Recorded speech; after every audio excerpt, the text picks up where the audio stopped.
रेखा जी एक 50 वर्षीय अंधेड़ महिला है। 2 बेटे, एक बेटी और नाती पोतों से भरा पूरा परिवार है। उनके दोनों बेटों का विवाह हो गया है और वे अपने परिवार के साथ आनंद पूर्वक जीवन व्यतीत कर रही हैं। उनकी सबसे छोटी बेटी रीमा आईआईटी दिल्ली में पढ़ रही है। उनका बड़ा बेटा रोहन मुंबई में बड़ी कंपनी में चेयरमैन है। उनके छोटे बेटे मोहित ने अपने पिताजी के बिजनेस को ज्वाइन किया था।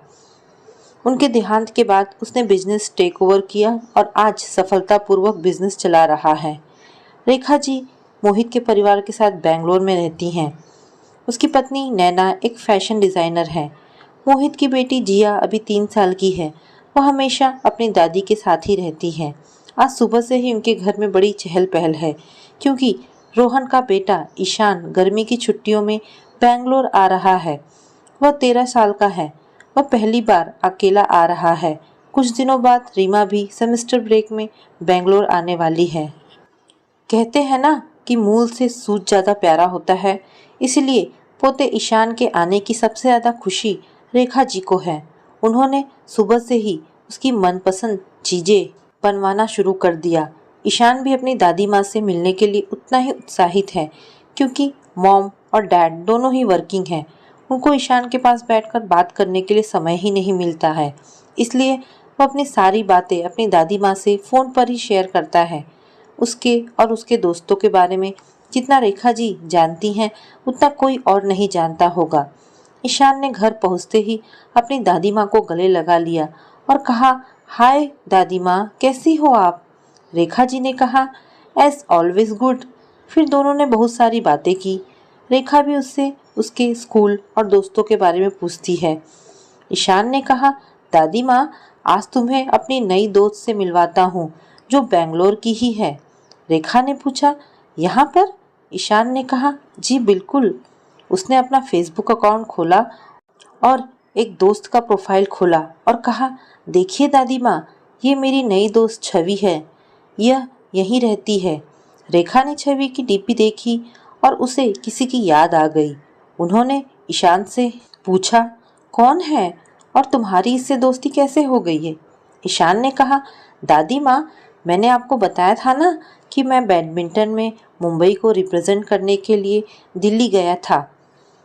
रेखा ने कहा, हाँ, और तुमने यह भी बताया था कि तुमने किसी लड़की को एक्सीडेंट से बचाया था। तो क्या छवि ही वह लड़की है? ईशान ने कहा, हाँ माँ। उसके बाद उसने मुझे थैंक्स कहा और चली गई। मैंने भी सोचा कि भाई रात गई और बात गई, लेकिन कल ही उसने मुझे फ्रेंड रिक्वेस्ट भेजी। मैंने भी तुरंत स्वीकार कर ली क्योंकि मुझे बेंगलोर में भी दोस्तों की आवश्यकता होगी ना। उससे दोस्ती मतलब उसके सारे दोस्त भी मेरे दोस्त हुए। रेखा जी ने कहा, तुम आजकल के बच्चे भी ना एकदम बिंदास होते हो। एक बार मिले और दोस्त बन जाते हो। फिर कुछ सोचकर कहा, इसकी प्रोफाइल में से इसके पिक्स दिखा। ईशान ने कहा, अरे वाह दादी माँ, अभी तो आजकल के बच्चों को कोस रही थी और अब स्वयं छवि से मिले बिना ही उसके बारे में जानना चाहती हो। रेखा जी ने कहा, ना जाने क्यों मुझे इसका चेहरा जाना पहचाना लग रहा है। वह मन ही मन में सोच रही है कि कहीं छवि सुधीर की बेटी या पोती तो नहीं है। ईशान ने कहा, ठीक है दादी माँ, देखिए। छवि के पिक्स देखते समय उनकी नज़र एक पिक पर ठहर गई। उसमें छवि सुधीर के ही साथ है। सुधीर को देखकर उनका दिल धक से रह गया और उनकी आंखों में आंसू आ गए। उन्होंने बड़ी सफाई से आंसुओं को साफ करते हुए पूछा, ईशान, ये छवि के साथ कौन है? ईशान ने कहा, दादी, छवि ने कैप्शन में लिखा है कि me and my father. Rekha ji के चेहरे पर एक अनजानी खुशी का भाव दिखाई देता है। ईशान ने भी इस भाव को पढ़ लिया। ईशान ने पूछा, दादी माँ, आप इन्हें पहचानती हैं क्या? रेखा जी ने कहा, हाँ, छवि के पापा सुधीर जी मेरे पिताजी के घर के पास ही रहते थे। हम एक ही स्कूल में पढ़ते थे। ईशान ने कहा, वाह दादी माँ, इसका मतलब छवि के पापा आपके चाइल्डहुड फ्रेंड है। रेखा जी ने कहा, हाँ। ईशान ने कहा, तो माँ, हम उनसे मिलने चलते हैं ना? आप सुधीर अंकल से मिल लेना और मैं छवि से मिलकर उसके और दोस्तों से मिलने का प्लान कर लूँगा। रेखा जी ने कहा, नहीं ईशु, इतने सालों बाद अचानक मिलना अच्छा नहीं लगेगा। तुम छवि से मिल लो, तुम्हारी तो कुछ दिनों पहले की दोस्ती है। ईशान ने आगे कुछ भी नहीं कहा। वह छवि से चैटिंग करने लगता है। रेखा जी भी अपने कमरे में चली जाती हैं। कमरे में वह आराम कुर्सी पर बैठ जाती हैं। उनका दिल बहुत ही उद्वेलित हो रहा है। उसमें दो भाव एक साथ दिखाई दे रहे हैं। एक भाव बहुत ही खुशी का है क्योंकि आज 35 साल बाद उनका प्यार उनके नज़दीक आ गया है। दूसरा भाव गम और अवसाद का है क्योंकि वह आज भी अपने प्यार को अपना नहीं कह सकती हैं। वह पुरानी यादों में खो गई। उस समय वह मात्र 14 साल की थी। तब सुधीर अपने भाई बहन के साथ उनके सर्वेंट क्वार्टर में रहने आया था। उसके बाद उसके बाबा उनके बंगले के चौकीदार थे। सुधीर और उसके भाई बहन गांव में अपनी माँ के साथ रहते थे। एक दिन सुधीर की माँ का स्वर्गवास हो गया और परिवार वालों ने उन्हें धक्के मारकर घर से निकाल दिया था। तब उसके बाबा ने रेखा के दादाजी से अपने बच्चों के लिए सिर छिपाने के लिए जगह मांगी। दादाजी ने तुरंत उन्हें एक और सर्वेंट क्वार्टर देकर उनके रहने की व्यवस्था करवा दी थी। सुधीर के बाबा दादाजी के एहसानमंद हो गए। उस समय पिताजी सरकारी अस्पताल में बड़े और नामी सर्जन थे। वह रेखा को भी बहुत पढ़ाना चाहते थे, लेकिन वह उसे अकेले स्कूल नहीं भेज सकते थे क्योंकि उनके काका जी खानदानी दुश्मनी के कारण उसका अपहरण करने की कई कोशिश कर चुके थे। ऐसे में सुधीर एक फरिश्ते की तरह रेखा की जिंदगी में दाखिल हुआ। दादाजी ने सुधीर को रेखा का बॉडीगार्ड बना दिया, लेकिन स्कूल में उसे अकेले ही जाना पड़ेगा। ये सोचकर दादाजी ने सुधीर का दाखिला रेखा की ही कक्षा में करवा दिया था। सुधीर रेखा से एक कक्षा आगे था, लेकिन उसके बाबा ने उसे दादाजी के सामने कुछ भी नहीं बोलने दिया। रेखा और सुधीर एक ही कक्षा में पढ़ने लगे थे। सुधीर का काम रेखा का ध्यान रखना होता था। उसने अपना कर्तव्य पूरी ईमानदारी से निभाया, लेकिन ना जाने कब वह बॉडीगार्ड से रेखा के दिल की धड़कन बन गया। धीरे धीरे एक साल गुजर गया। सुधीर और रेखा एक दूसरे से प्रेम करने लगे। वे दोनों एक जिस्म एक जान हो गए। अचानक एक दिन दादाजी को रेखा की सगाई अपने दोस्त के पोते राजीव से करने की घोषणा कर दी, क्योंकि राजीव के बाबूजी ने ही रेखा की पढ़ाई पूरी कराने के लिए जिम्मेदारी ली थी। यह सुनकर रेखा के जिस्म से जान बाहर आने के लिए आतुर हो गई थी। वह सुधीर से मिलने के लिए गई। सुधीर को भी यह समाचार मिल गया था। रेखा सुधीर के सीने से लगकर बहुत रोई और उसे कहीं दूर चलने के लिए कहा। सुधीर ने इनकार कर दिया, क्योंकि ऐसा करने से रेखा के परिवार की बहुत बदनामी होगी। वह कभी नहीं चाहता था कि उसके आश्रयदाता का सिर उसके कारण शर्म से झुक जाए।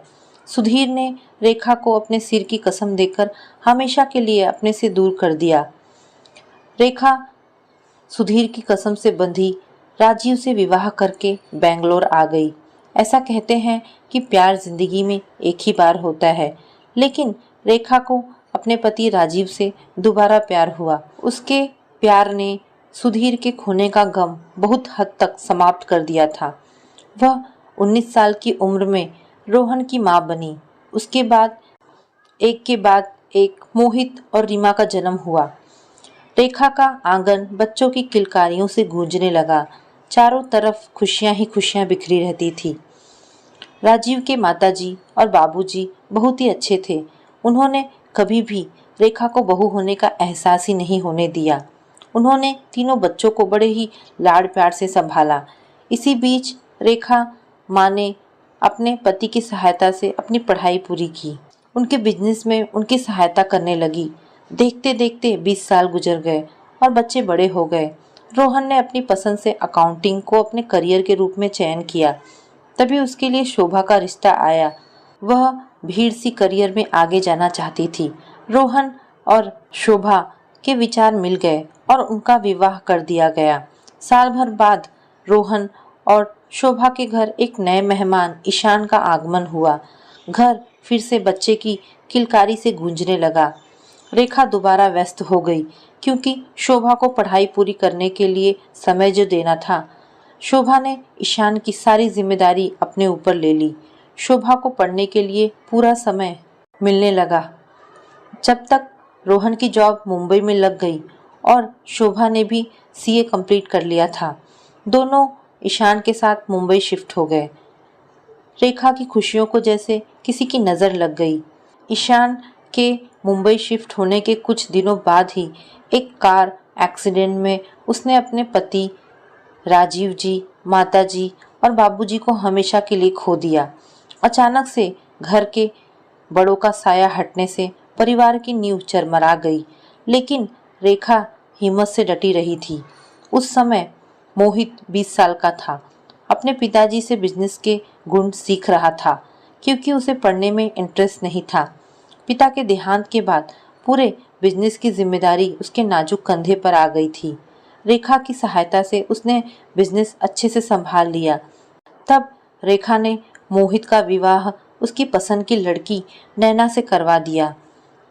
तब तक रीमा आईआईटी में सिलेक्ट हो गई थी और उसे दिल्ली कॉलेज मिला था। वह वहाँ हॉस्टल में शिफ्ट हो गई, वीरान हो गई। मोहित और नैना अपने अपने काम पर चले जाते थे और रेखा दिन भर घर में अकेली होती थी। जिंदगी की यह सांझ उन्हें बोझ की तरह लगती थी।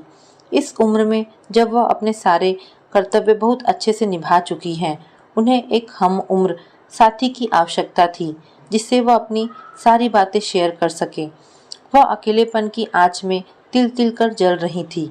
कोई कंधा उनके पास नहीं था जिस पर सिर रखकर वह दुनिया के गम भूल जाए।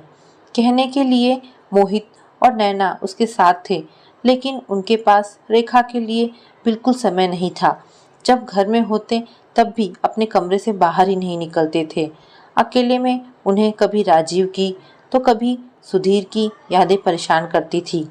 कुछ समय बाद जब जिया का जन्म हुआ तो रेखा को लगा कि उनका पुनः जन्म हुआ है। वह फिर से जिया के साथ अपना बचपन जीने लगी थी। अब जिंदगी बोझ नहीं लगती थी, लेकिन उन्हें यह एहसास भी सताता था कि जब जिया बड़ी हो जाएगी तो वह भी स्कूल जाने लगेगी, तब वह एक बार फिर से अकेली हो जाएंगी। तभी बाहर से ईशान की आवाज़ आई कि दादी माँ, आप ठीक तो हो ना? उस आवाज़ से रेखा को वापस वर्तमान में लाकर खड़ा कर दिया। उन्होंने जवाब दिया, हाँ मैं ठीक हूँ। उन्होंने अपना चेहरा धोया क्योंकि उस पर पुरानी यादों के अश्क अपने निशान छोड़ गए थे। फिर वह कमरे से बाहर आई तो देखा कि शाम के 7 बज गए हैं। उनकी संध्या पूजा का समय हो गया है। वह पूजा करके पूजा कक्ष से बाहर निकली। तब तक मोहित और नैना भी आ गए। मोहित ने पूछा, माँ आप ठीक तो है ना?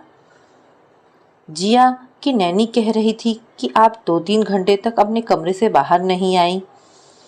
रेखा जी ने कहा, सब ठीक है। वो हल्का सा सिर में दर्द हो रहा था। ईशान को लग रहा है कि कोई तो बात अवश्य है। दादी माँ, सुधीर अंकल का पिक देखने के बाद से ही परेशान है। वह मोहित चाचू से तो बात शेयर नहीं कर सकता है। वह मन ही मन में ठान लेता है कि वह बात अवश्य पता करके रहेगा। 2-3 दिन इसी तरह से गुजर जाते हैं और रीमा बेंगलोर आ जाती है। रीमा ईशान को बहुत प्यार करती है क्योंकि वह इस घर का पहला बच्चा था जो उसके बचपन का साथी है। जब ईशान ने पहली बार अपनी तुतली सी भाषा में बुआ जी कहा था, तभी वह अपना दिल हार गई थी। वह अपने पिताजी के अलावा सिर्फ ईशान से सबसे करीब है। वह अपना हर राज ईशान से शेयर करती है और ईशान भी अपने दिल की बात रीमा को आसानी से बता सकता है। उसे यह सोचना नहीं पड़ता कि बात सही है या गलत। ईशान ने सुधीर अंकल के बारे में रीमा को बताया और रीमा को भी लगा कि सुधीर अंकल से जुड़ी कोई बात तो माँ को परेशान कर रही है। दोनों ने मिलकर उस बात का पता लगाने का निर्णय लिया। इसके लिए दोनों छवि से मिलने उसके घर जाते हैं। वह तीनों गार्डन में बैठकर बात कर रहे होते हैं कि रीमा की नज़र उस रिक्शा पर पड़ती है जो अभी हॉल गेट पर आकर रुकी। रिक्शा से जो उतरा उसे देखकर रीमा आश्चर्यचकित होकर बोली, ये यहाँ पर? छवि ने कहा, ये 3 दिन पहले भी आई थी। इन्हें मेरे पापा से मिलना है। उस समय पापा चाचा जी के यहाँ गए हुए थे, तो मैंने इन्हें आज बुलाया है। तुम इन आंटी को जानते हो क्या? ईशान ने कहा, ये हमारी दादी माँ हैं। छवि ने कहा, तुम्हारी दादी माँ? तब तक रेखा रिक्शे वाले को पैसे देकर गेट की ओर बढ़ने लगी हैं। यह देखकर ईशान और रीमा झाड़ियों में छिपते हुए छवि को रेखा को अपने बारे में बताने से मना करते हैं। रेखा ने पास आकर पूछा, हेलो बेटा, पापा आ गए क्या? छवि ने कहा, जी आंटी आप बैठिए ना, पापा पासी के मंदिर गए हैं, आते ही होंगे। और फिर छवि ने कहा, लो आ ही गए। रेखा ने सुधीर को देखा और एकटक देखती ही रही। तब सुधीर ने कहा, अरे रेखा जी आप यहाँ? रेखा ने कहा, रेखा जी नहीं, तुम्हारे बचपन की दोस्त रेखा हूँ। सुधीर ने कहा, ठीक है चलो अंदर चलकर बात करते हैं। सुधीर ने छवि से कहा, जाओ आंटी के लिए चाय नाश्ता बना कर लाओ। छवि वहाँ से चली जाती है। वह बाहर रीमा और ईशान के पास आ जाती है। उसे पता है कि उसे अंदर पापा के आवाज़ लगाने पर ही जाना है। रीमा ने कहा, चलो उनकी बात सुनते हैं। ईशान ने कहा, बुआ यह तो बैड मैनर्स है। रीमा ने कहा, हाँ मैं जानती हूँ, लेकिन बिना बात सुने माँ की परेशानी का कारण कैसे पता चलेगा? छवि ने कहा, कोई मुझे भी तो बताओ कि आखिर मामला क्या है। ईशान ने पूरी बात बताई। छवि ने कहा, ऐसा है तो फिर रीमा बुआ सही कह रही हैं, बात तो सुननी ही पड़ेगी। तीनों छुपकर उनकी बातें सुनते हैं। सुधीर ने पूछा, रेखा तुम्हें मेरे बारे में कैसे पता चला कि मैं बेंगलोर में ही रहता हूँ?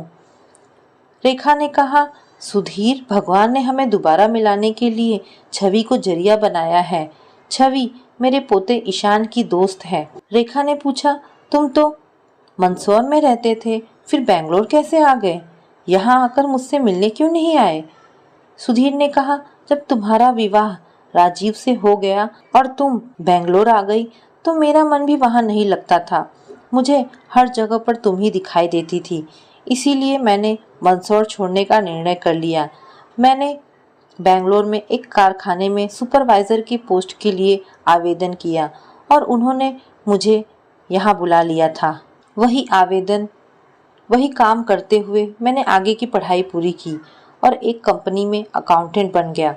थोड़ा रुककर दोबारा कहा, तुम एक इज्जतदार परिवार की बहू थी, मैं एक कारखाने का मजदूर, तुमसे मिलने कैसे आता? रेखा ने कहा, उस परिवार की बहू मैं तुम्हारी कसम के कारण बनी थी, लेकिन राजीव और उनके परिवार ने मुझे इतना प्यार और सम्मान दिया कि मैं उनकी हो गई थी। फिर भी साल में एक बार हमारे जन्मदिन के दिन तुम जरूर याद आते थे। जब राजीव का देहांत हुआ उसके बाद तो हर रोज तुम्हारी यादें आकर मुझे बहुत दुखी करती थी। सुधीर ने कहा, जन्मदिन तो मुझे भी बहुत रुलाता था, क्योंकि उस दिन तो तुम्हारा भी जन्मदिन आता है और तुम्हें विश नहीं कर सकता था। छवि ने कहा, ओ माय गॉड, इनका जन्मदिन भी एक ही दिन है। रीमा ने कहा, चुप छवि चुप, आगे की बात सुनो।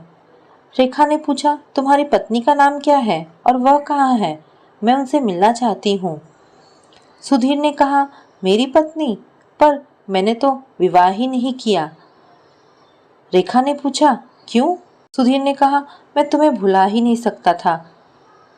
रेखा ने पूछा, फिर छवि? सुधीर ने कहा, तुम्हें मेरी छोटी बहन सुमन याद है? छवि उसी की बेटी है। छवि के जन्म के समय सुमन का स्वर्गवास हो गया था और उसके परिवार वाले छवि को अपनाने के लिए तैयार नहीं थे, इसलिए मैं उसे अपने साथ ले आया। रेखा ने कहा, ओहो, तुम मेरे बारे में नहीं पूछोगे?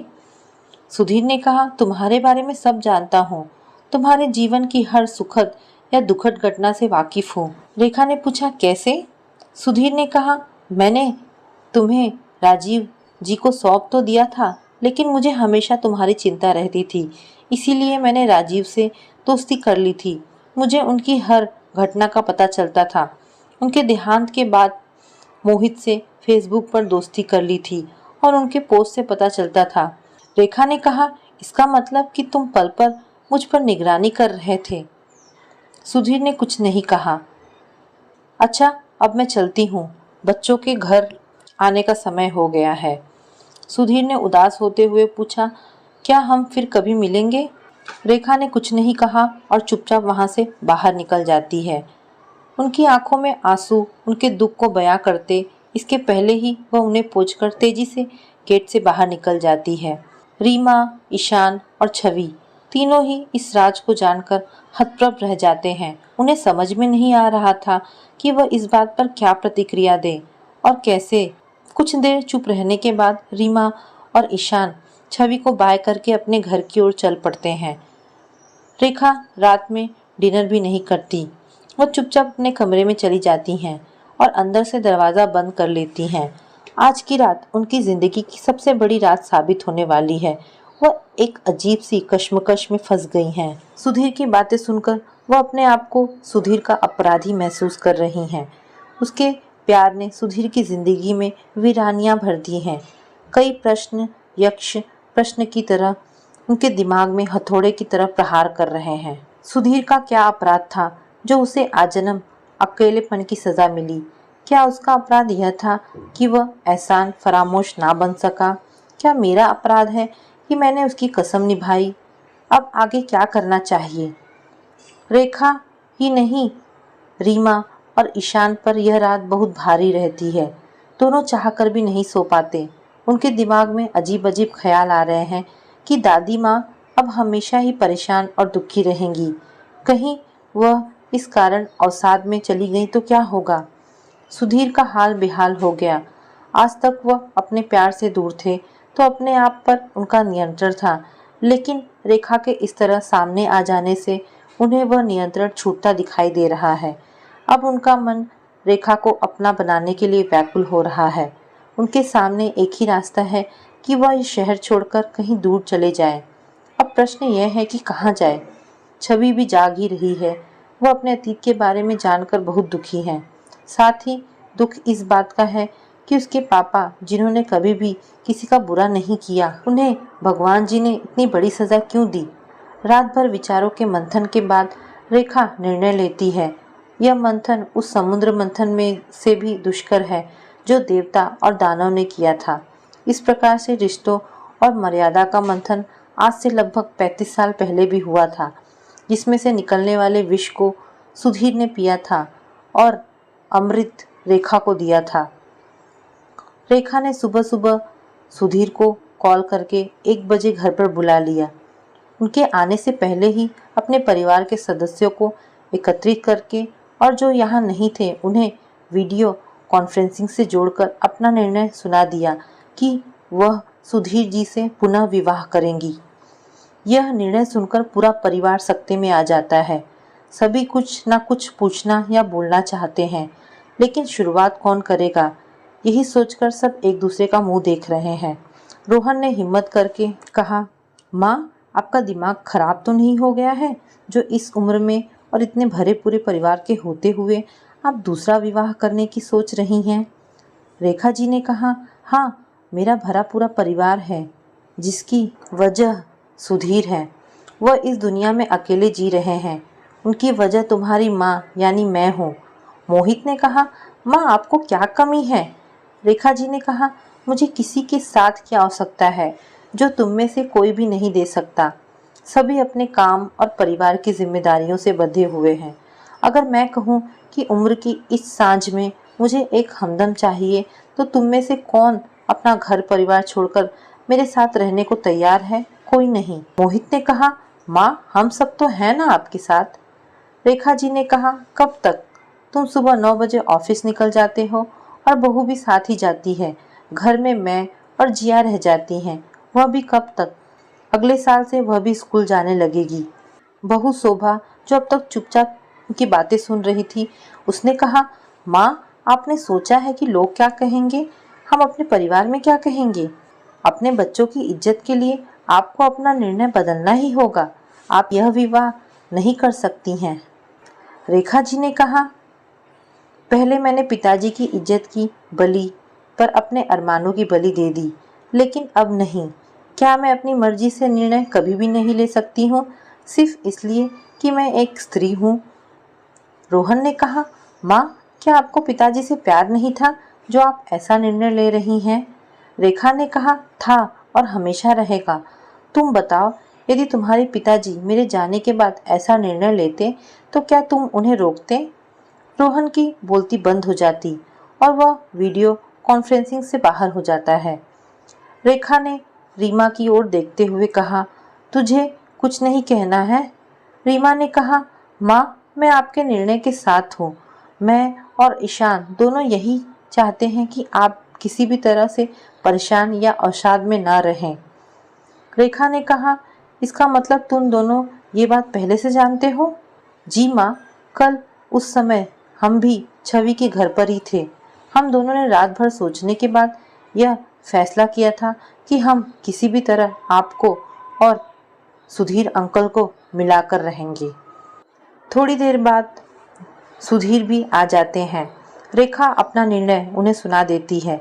सुधीर ने कुछ कहने के लिए मुंह खोला तो रेखा जी ने उन्हें चुप करा दिया और कहा, 35 साल पहले जो निर्णय तुमने लिया था, हमने अपनी जिंदगी उसके अनुसार गुजारी और अब आगे की जिंदगी अब हम इस निर्णय के अनुसार जिएंगे। सुधीर अपनी खुशी को नियंत्रित नहीं कर सके और उन्होंने आगे बढ़कर रेखा जी को गले लगा लिया और कहा कि चलो हम अपनी जिंदगी की दूसरी पारी प्रारंभ करते हैं। दोस्तों, ये कहानी आपको कैसी लगी? अगर आपको कहानी पसंद आई हो तो प्लीज़ इसे लाइक एंड शेयर करें। धन्यवाद दोस्तों।